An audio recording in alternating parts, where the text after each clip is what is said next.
Hey guys, today we're having a look inside Australia's Queensland Museum. And as we all know, Australia is a country which is known for its biodiversity, which means a diversity between animals and different species. And the main reason behind this diversity is because of the country's strict laws against animal hunting in general. So, through my travels in Australia, I noticed something, which is that the country always tries its best efforts to preserve and protect its national animals at all costs, and I deeply respect that. And so, for today, we're going to have a look at some mammals, which include koalas and kangaroos, of course, some insects, reptiles, and of course, marine animals, which includes crustaceans and fishes. So come on, let's hop in. Now let's go. So now that we're done with dinosaurs, let's have a look at it. So this is Plateotech, which is a technology they use to 3D print and re-image some excavations and skeletons and stuff. Okay. Let's go back. Here we have the Plateoturgis broadfinned Thoughts. Okay. To explore. Let's explore. Wow.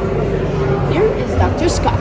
He's at an excavation site and he's gonna uncover a skeleton.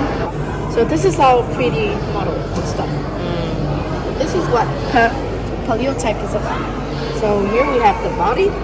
Here's the original. So here's the animal when it's alive. A dinosaur? Yeah, this is a This dinosaur. dinosaur or fish? This is a dinosaur. Wow, it looks like fish. So here is the dinosaur No. in the ocean. Kind of technology. So let's move on to some mammals then. Alright, right behind us we can see that this is a live kangaroo. Wait, no, this is a kangaroo model. Over here we have the investigator tree. I have no idea where it belongs, but I think that it's from the investigator. Here we have gliders, which from the name we already know that these mammals are able to glide themselves from trees. So basically they extend their arms and an amount of skin and fur will appear and they'll be able to glide, which means they fall very slowly. So this is fine. And these animals, when they jump from trees, they're able to fly down, like glide down and control their directions.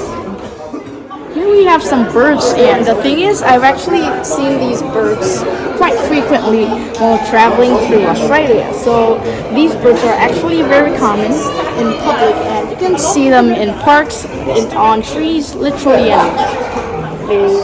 So this is the koala, which basically symbolizes Australia, since a lot of people come to Australia just to see this animal. So you know how well known it is.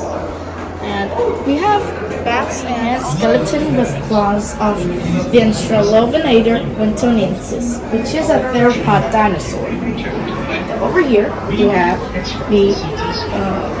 have a large-scale fossil of this crocodile called Cisfordia delicani, which is a crocodile.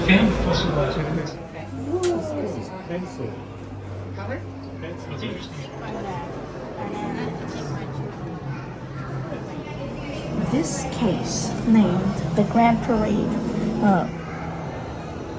So now let's move on to dinosaurs on Earth. And over here we have the Queensland fossil records, and here are all of the locations displayed on the map. So now let's get going.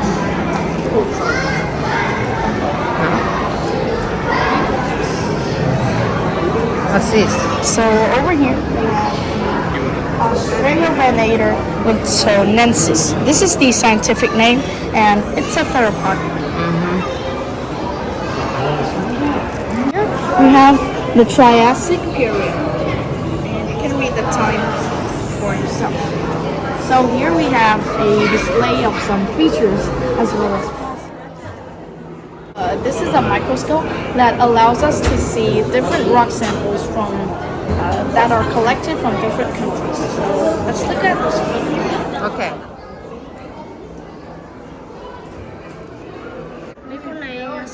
Alright, so over here we have montades leaf insects. So these creatures have the ability to camouflage themselves on tree leaves. And the thing is, they're not always like this. When they're first given birth to, they are mostly black and red. However, as they grow up, they learn to adapt to this environment and eventually change their color to green, just like the tree leaves. Oh, look at how large this bird is. Oh my god. Too big. It's too big for its own good. Wow. So big. Trời ơi. Này, con mắt nó to chưa? Big eyes. Đang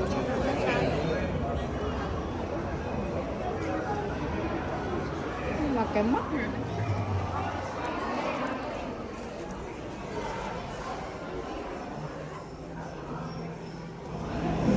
Do you know what this is? No. This is called the Grand Parade, and it's named for its resemblance for the concentric circles of stud livestock arranged in the center of ring of big agricultural shows. So this is its inspiration. So around 1917, Dodd, who is a famous butterfly collector, he arranged hundreds of these tiny pig moths into a display case to form a poem. So if you look carefully, you can actually read the words. Here's the poem itself. So whenever the way seemed long, or his heart began to fail, she would sing a more beautiful song, or tell a more marvelous tale. So he or she is a reference to nature itself. So Dodd clearly took comfort in these words, knowing that he could always turn to insects for strength and inspiration whenever life's difficulties seemed unsurmountable.